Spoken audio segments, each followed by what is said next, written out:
빌립보서 7번째 말씀입니다. 나의 가치, 나의 자랑은 이라는 제목으로 같이 말씀을 나누도록 하겠습니다. 어느 때부터인가 빌립보 교회 공동체에 굉장히 높고 거대한 파도가 불어오기 시작합니다. 이 파도는 빌립보 교회를 집어삼킬 듯이 보여졌습니다. 그리고 바울은 이러한 파도 속에서 빌립보 교회 공동체를 지켜야 한다는 것을 그가 깨닫게 돼요. 그리고 그 방법은 영적인 방파제를 세우는 일이었습니다. 그것이 오늘 3장의 내용이에요. 오늘 이 빌립보서 3장은 1장과 2장의 분위기와는 굉장히 다소 차이가 납니다. 2장까지는 빌립보 교회 성도들이 가지고 있었던 그들의 문제와 그들의 어려움에 대한 이야기들을 했다면 3장에 가서는 바울은 빌립보 교회에 불어오는 대적자들, 그들을 공격하고 있는 어려움의 문제가 무엇인지를 이야기하고 있습니다. 그래서 1절에도 보게 되면 내가 반복해서 너희에게 권면하는 것이 너희를 안전하게 하기 위함이다. 즉 너희의 영적인 안전을 위해서 내가 지금 이 이야기를 하고 있다는 거예요. 여러분 어린 시절을 떠올려 보면 부모님들이 분명하게 이야기하셨던 경계의 대상들이 있어요. 이건 하지 마. 이거는 멀리해. 이런 사람은 멀리해. 여러분에게는 그런 것들이 무엇이었습니까? 어렸을 때를 떠올려 보면 오락실, 불량한 친구, 뽑기, PC방, 당구장, 나이가 들면 술, 담배, 도박 이런 것들이 있을 수 있을 것 같아요. 여러분 부모님들이 이런 것들을 얼씬도 하지 못하게 한 이유는 무엇입니까? 그러한 유해한 환경으로부터 자녀를 지키고자 하는 거예요. 여러분 신앙도 마찬가지입니다. 사도 바울이 지금 가장 먼저 그들을 위협하고 있는 대상에 대해서 정확하게 이야기하고 있어요.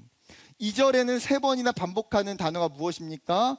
삼가고 삼가고 삼가라. 여기서 삼가라 하는 동사는 조심하라, 경계하라, 주의하라라는 뜻을 가지고 있어요. 즉 너희를 위협하는 그 대상으로부터 너희가 주의하고 철저하게 경계하라는 거예요.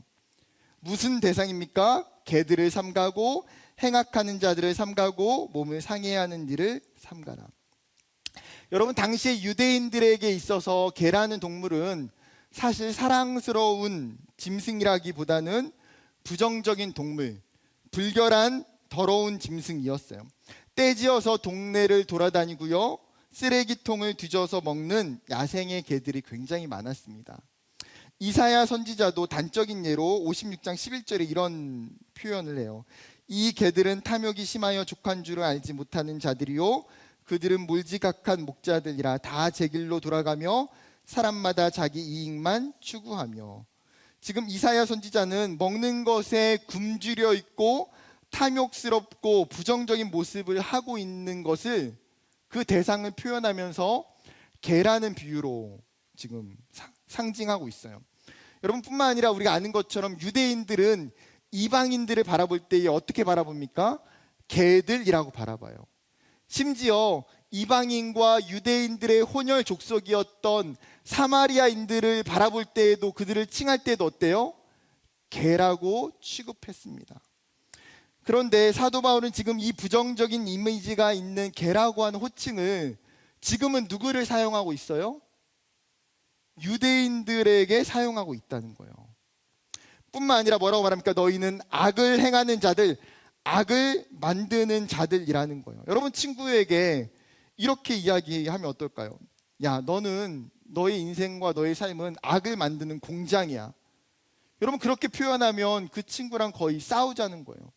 지금 오늘 유대인들에게 너는 악을 만들고 악을 행하는 자라고 표현한다면 여러분 어떤 유대인들이 가만히 있겠습니까? 특별히 유대인들이 가지고 있는 생각은 무엇이에요? 그들은 스스로가 의로운 자라고 끊임없는 확신이 있어요. 내가 율법과 규례의 그 의의 기준에 있어서 나는 그 기준을 최선을 다해서 지키는 사람이다. 그들은 그렇게 생각하고 확신해요. 문제는 무엇입니까? 그들이 만들어 놓고 있는 높고 엄격한 그 율법의 장벽과 그 율법의 기준이 수많은 유대인들과 수많은 그리스도인들로 하여금 하나님께 나아가게 만드는 것이 아니라 오히려 반대로 그들이 만들어 놓은 그 율법의 장벽이 사람들에게 하나님으로부터 멀어지게 하고 단절시키고 있다는 거예요. 그래서 너희가 악을 행하고 악을 만드는 자라고 바울이 표현하고 있는 것이죠. 지금 바울은 빌립보 교회 성도들에게 이런 유대인들을 주의하고 경계하라고 이야기해요. 그런데 이렇게 말하고 있는 사도 바울 또한 어떤 사람이에요? 유대인이에요. 그럼 모든 유대인들이 다 문제입니까? 아니요. 정확하게 꼭 집어서 이야기하면 어떤 유대인이요? 율법주의적인 유대인이에요. 율법주의적인 유대인. 여러분, 율법주의적이라는 것이 무엇입니까? 하나님의 권위보다도 율법의 권위를 더 맹신하는 거예요. 하나님보다도 율법이 구원의 의가 있다고 확신하여 그 율법을 철저하게 지켜야 하는 멍해를 사람들에게 주는 사람들이에요. 그들의 특징은 무엇입니까? 2절 하반절의 마지막에 몸을 상해하는 일을 하는 자들이라고 표현해요. 몸을 상해하는 일을 하는 자들이다. 지금 바울은 의도적으로 할례를 표현하면서도 할례라는 단어를 쓰지 않고 일부러 절단하다, 훼손하다라는 단어를 사용하고 있어요. 여러분, 할례라는 게 무엇입니까? 이스라엘 백성들에게 있어서 가장 중요한 것이 어쩌면 할례예요.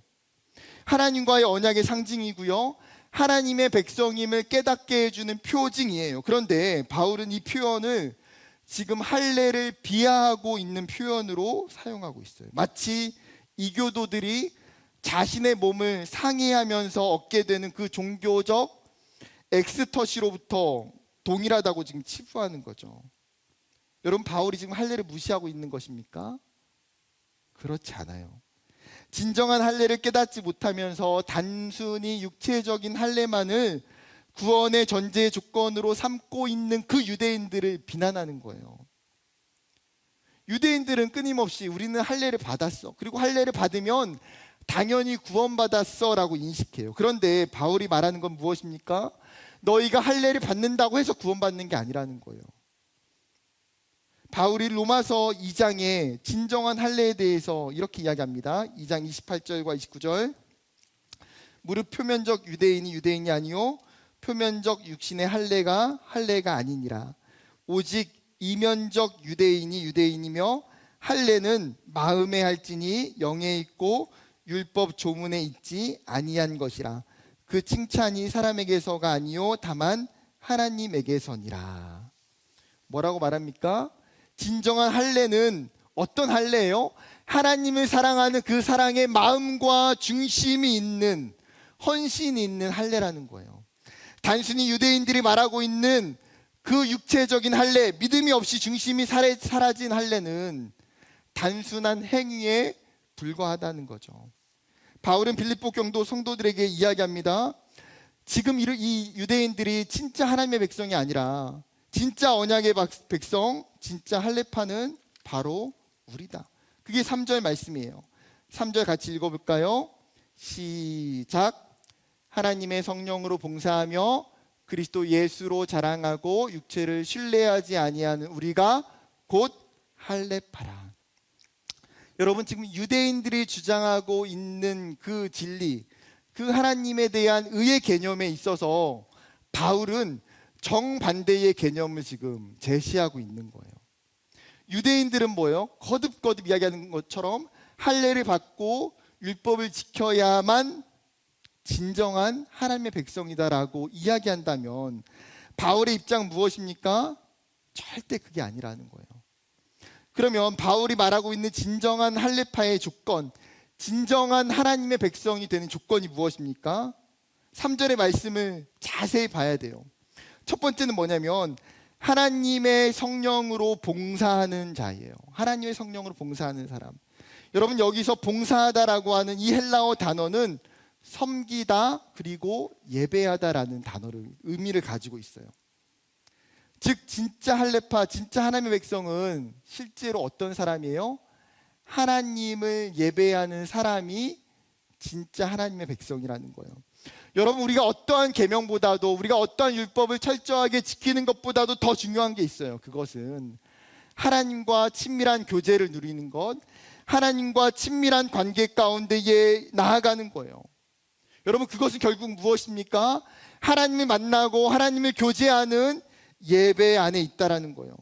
이것이 할례보다도, 이것이 율법보다도 더 중요하다는 거죠.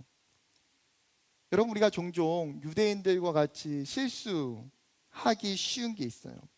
내가 그리스도인이 되고 내가 교회에 나온 지 몇 년 됐기 때문에 세례를 받고 리더가 되고 교회에서 임원이 되고 나중에 더 어른이 되고 나이가 들어서 집사가 되거나 권사가 되는 것, 혹은 내가 교회에서 여러 가지 봉사와 섬김과 사역들을 맡아서 열심히 하는 것, 내가 크리스찬이니까 주일마다 빠지지 않고 열심히 예배드리는 것, 내 삶을 비추어 볼 때에 내가 그리스도임을, 내가 기독교임을 말할 수 있는 내 삶의 증거와 징표들이 많이 있다는 거예요. 그렇기 때문에 우리는 스스로 그러한 나의 증거들, 나의 징표들로 나는 그리스도인이야, 나는 기독교인이야 라고 말하기 쉽다라는 거죠. 여러분, 결국은 우리가 어떻게 될 수 있겠습니까? 유대인들과 똑같을 수도 있어요. 율법에 순종하고 율법을 철저히 지키고 그 율법의 의를 통해서 구원받는다라고 하는 유대인들과 다르지 않을 수 있다는 거예요. 여러분, 지난주 GBS의 청년 2부들은 나눴는데 디모데후서 3장에 바울이 말세에 있는 현상, 그리스도인들의 특징을 뭐라고 말합니까? 경건의 모양은 있으나 경건의 능력은 부인하니. 너희가 경건의 모양은 있지만 경건의 능력은 부인한다는 거예요. 여러분, 경건이 무엇입니까? 하나님을 경배하고 하나님을 사랑하고 하나님을 믿는 것이 경건이에요. 그런데 많은 사람들이 이 경건의 외형적인 모습이 충분히 나타날 수 있어요. 어쩌면 내가 하나님을 사랑하지 않고 하나님을 믿지 않아도 여러분 얼마든지 드러날 수 있어요. 종교적인 활동도 가능하고요, 주일날 출석해서 예배하는 것도 가능하고 찬양도 가능하고 기도도 가능하고 어쩌면 봉사와 섬김도 가능해요. 그러나 경건의 모양은 있지만 결국은 뭐가 없게 돼요? 경건의 능력은 없어요. 경건의 능력이 무엇입니까? 정말 그 사람 안에 있는 진정한 믿음, 하나님을 사랑하는 그 깊은 마음, 하나님께 순종하고 말씀대로 살아가는 그 실제적인 삶, 복음을 붙들고 살아가는 그 신앙, 이게 진짜 경건의 능력이고 경건의 힘이고 진짜 본질인데, 이런 것들을 멀리하고 부인한다는 거예요. 결국은 알맹이가 없는 껍데기와 같은 신앙이 될 수 있음을 바울이 디모데와 초대교회 공동체에게 명확하게 경고하고 있어요. 여러분, 우리가 섬기고 있는 직분과 섬김과 봉사를 무시하거나 무용하다고 말하는 게 아니에요. 성경은 우리의 외형적인 지표가 내가 참된 그리스도임을 말해주는 증거가 되지 않는다는 거예요. 그러면 여러분, 진짜 참된 증표가 뭘까요? 여러분, 내가 그리스도인인 것에 대한 확실한 증거가 어디에 있어요? 그것은 내 삶에 하나님과 교제하는 예배 가운데 있어요. 내 삶 가운데에 하나님을 만나는 예배 가운데 있어요. 예배 드리는 내 모습을 보면 내가 경건의 모양만 있는지 아니면 내 예배 가운데 경건의 능력이 있는지가 내가 알게 된다는 거예요. 그렇기 때문에 종교적인 의무로 습관으로 예배해서는 안 돼요. 사모하는 마음과 그 예배에 대한 열정과 열망을 가지고 나아가야 돼요. 그저께 금요예배 때 북한의 옆에 있는 그 나라에 있는 한 선교사님이 오셔서 간증과 말씀을 전해주셨어요.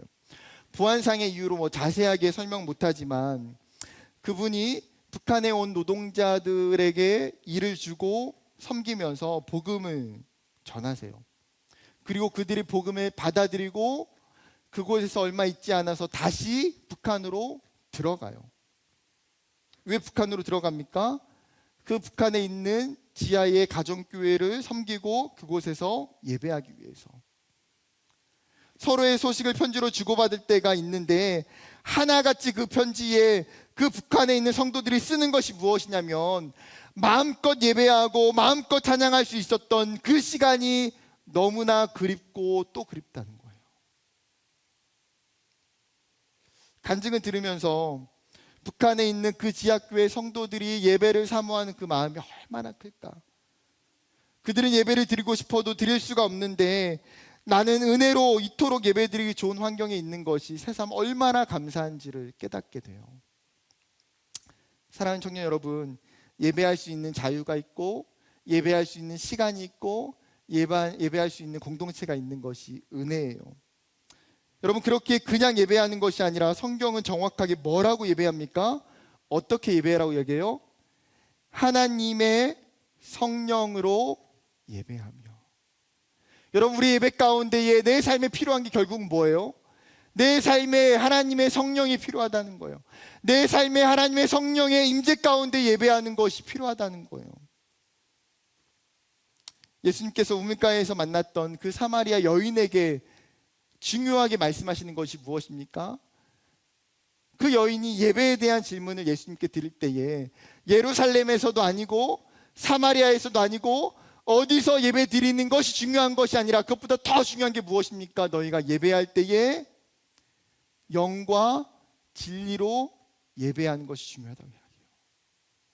하나님의 영으로, 하나님이 주시는 성령으로 예배하는 것이 어디서 어떤 상황 가운데 예배하는 것보다도 더 중요하다는 거예요. 여러분, 그 말씀에 근거해서 나 스스로에게 질문해야 돼요. 내가 드리는 이 예배 가운데 나는 그러면 성령으로 예배하고 있는지, 내 삶에 참된 예배와 하나님 만나는 예배가 있는지. 여러분, 성령으로 예배하는 사람은 결코 형식적으로 외형적으로 예배하지 않아요. 성령으로 예배하는 사람은 결코 냉랭하게 예배할 수 없어요. 성령으로 예배하는 사람은 하나님의 임재 가운데에 예배하기를 사모하고 예배 가운데 열정과 기쁨이 있어요. 하나님을 사랑하는 마음의 뜨거움의 예배가 있어요. 왜요? 그것이 성령의 특징이기 때문에. 사랑하는 여러분, 우리 한 사람 한 사람이 참된 예배자 되기를 소망합니다. 그리고 그 하나님의 백성이 드러날 수 있는 가장 중요한 표징이 나의 예배 가운데 있음을 깨닫는 저와 여러분 되기를 주님의 이름으로 축복합니다. 두 번째 조건은 그 다음이에요. 그리스도 예수로 자랑하는 자라고 이야기해요. 여러분, 사람은 누구나 자랑하기를 좋아해요. 자신을 통해서 자신을 뽐내고 타인의 시선을 끌고 싶어해요. 누군가 나를 부러워하고 선망의 대상으로 바라보는 것에 기쁨을 느껴요. 여러분 중에 자랑하기 싫어하는 사람이 있으면 손 들어보세요. 난 자랑하기 싫다. 난 자랑 별로 안 좋아한다. 여러분, 별로 없을 거예요. 여러분, 사람은 사실 자랑을 싫어한다고 하면서도 우리는 뭐예요? 은근히 자랑해요. 은근히 돌려서. 뭐 예를 들어서 나는 공부도 잘 별로 못하는데 이번 학기에 전액 장학금 받았어요. 진짜 나는 실력이 없는데 하나님의 은혜예요. 기적이에요. 뭔가 겸손한 것처럼 보이지만 뭐예요? 돌려서 또 자랑해요. 여러분, 믿음의 사람이었던 히스기야도 죽을 병에 걸려있다가 하나님께 기도하고 그가 살아나요. 그가 살아났다는 소식을 듣고 바벨론 왕이 사신들을 보내서 그에게 편지와 선물을 보내줘요. 그리고 바벨론에서 사신이 왔을 때에 히스기야 왕이 굉장히 기뻐하고 즐거워해요. 그런데 그가 딱 한 가지 실수를 하게 돼요. 이사야 39장 2절 말씀이에요. 히스기야가 사자들로 말미암아 기뻐하여 그들에게 보물창고 곧 은금과 향료와 보배로운 기름과 모든 무기고에 있는 것을 다 보여주었으니 히스기야가 궁중의 소유와 전 국내의 소유를 보이지 아니한 것이 없는지라. 무슨 말입니까? 지금 히스기야가요, 그 나라의 온 왕궁과 온 국토에 있는 좋은 것들을 다 꺼내서 보여줬다는 거예요. 히스기야의 마음에 무엇입니까? 이 바벨론 사신들에게 자랑하고 싶은 거예요. 내가 가지고 있는 보물들, 우리나라에 있는 강성함과 부유함을 뽐내고 싶은 거예요. 여러분, 믿음의 사람인 히스기야 왕조차도 너무나 당연하게 그 안에 자랑하는 마음을 쏟아내요. 여러분, 유대인들도 마찬가지예요. 끊임없이 자신을 자랑해요. 어떤 걸로요? 나의 율법적 행위로, 내가 가지고 있는 것들로, 내 선행으로, 내 열심과 내 노력으로. 그런데 바울의 자랑은 180도 달라요.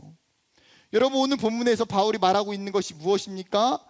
참된 그리스도인은 그리스도 예수로 자랑하고 라고 말해요.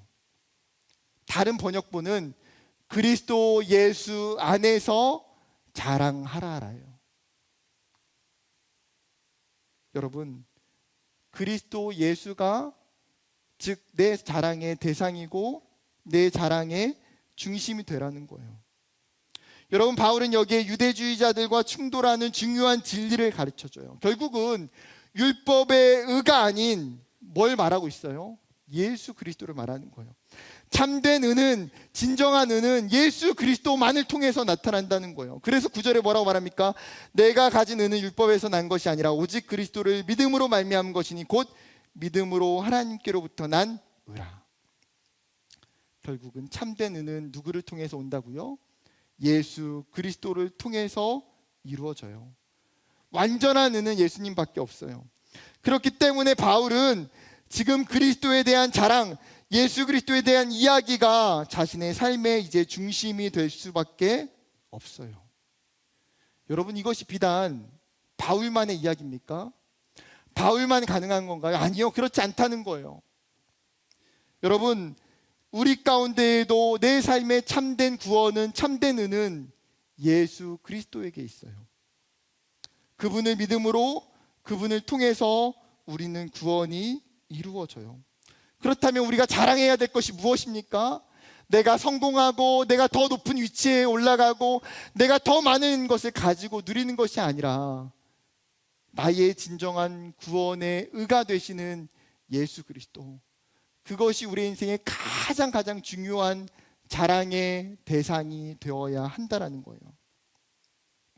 세 번째 조건은 육체를 신뢰하지 않는 자예요. 여러분, 여기서 육체라는 것은 외형적인 것을 의미하죠. 태생적인 배경, 신분, 할례, 율법, 재능, 물질 등이 이 안에 분명히 내포돼요. 여러분, 사람들은 누구나 자신의 육체를 신뢰하고자 하는 마음들이 있어요.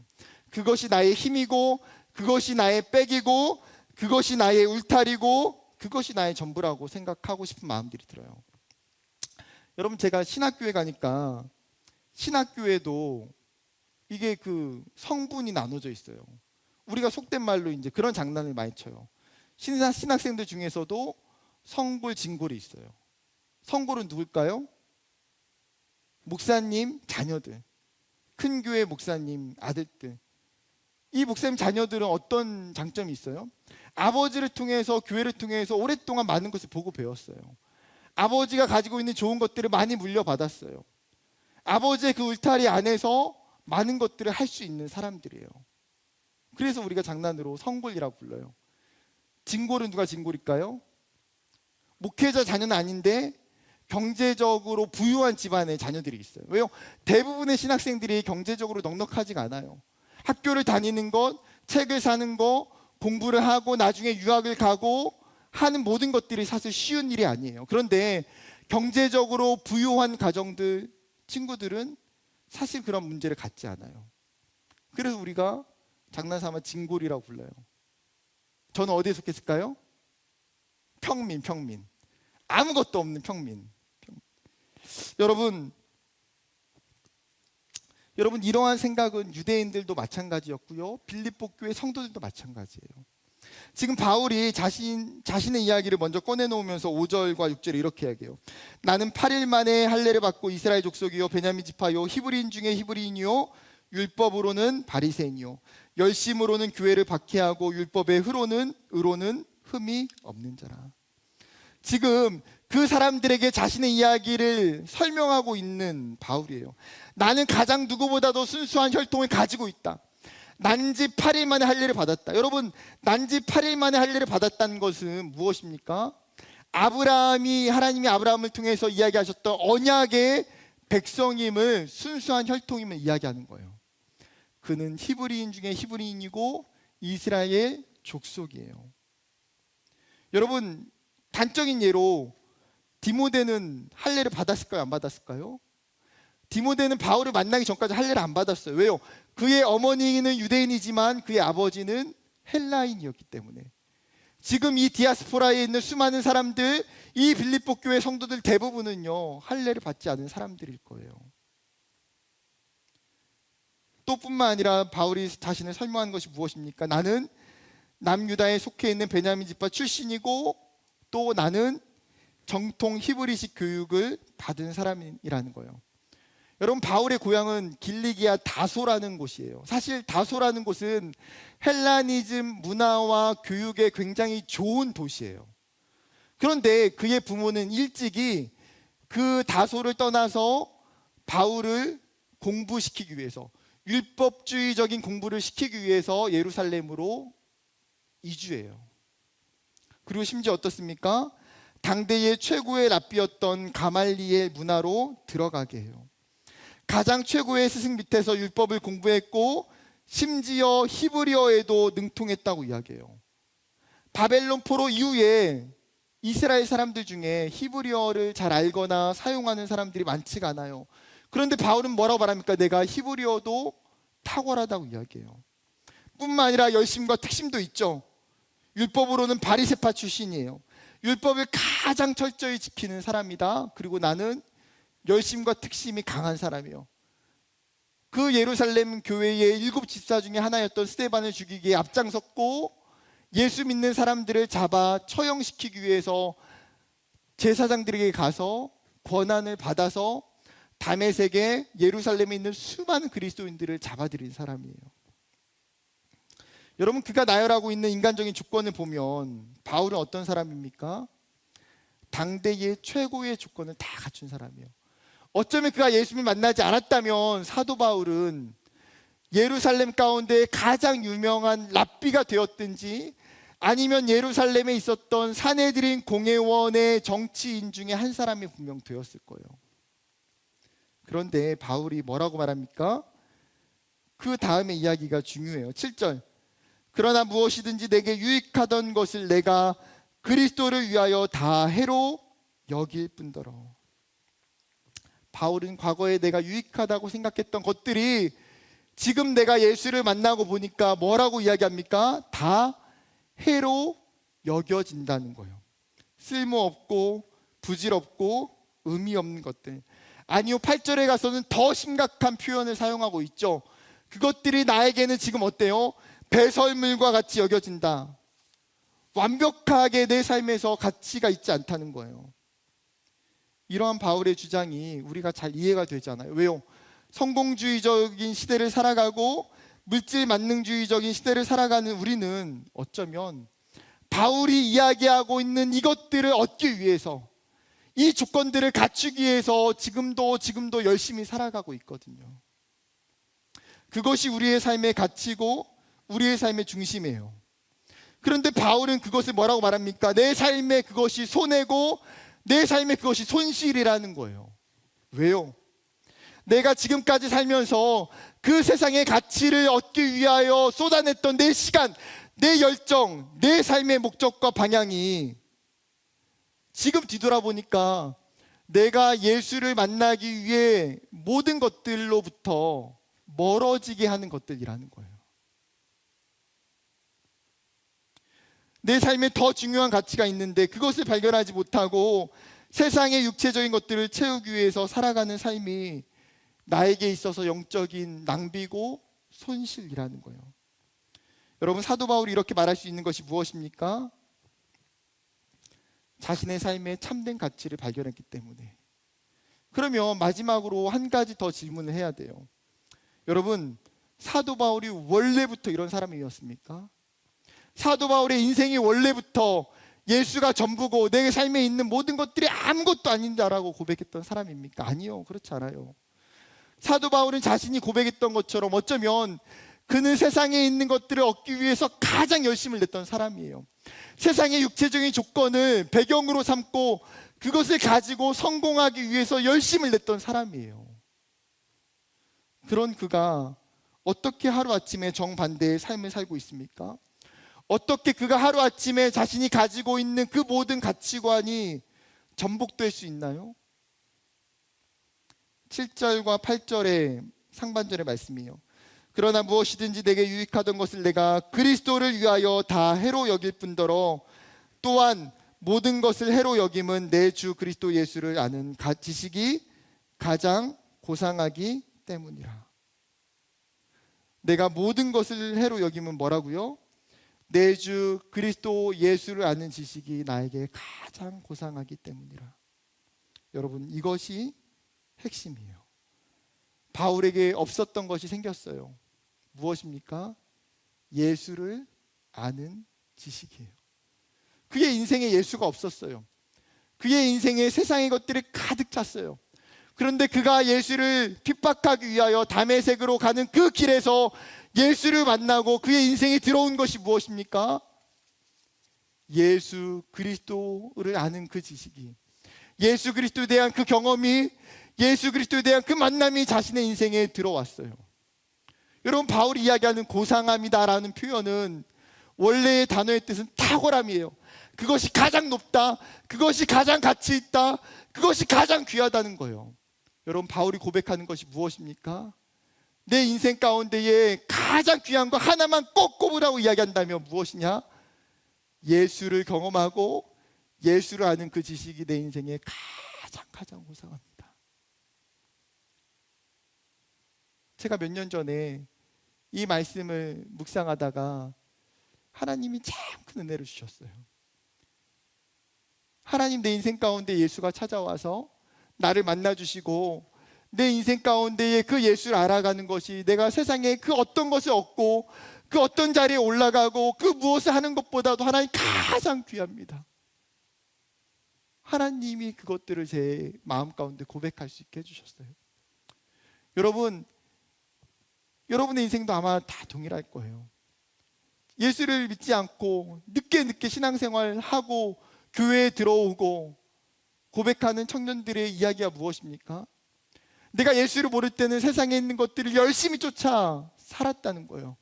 그러나 예수를 만나고 나니까 바울과 같은 고백이 우리에게 있더라는 거죠. 예수가 가장 귀하다. 예수가 정말 가장 귀하다.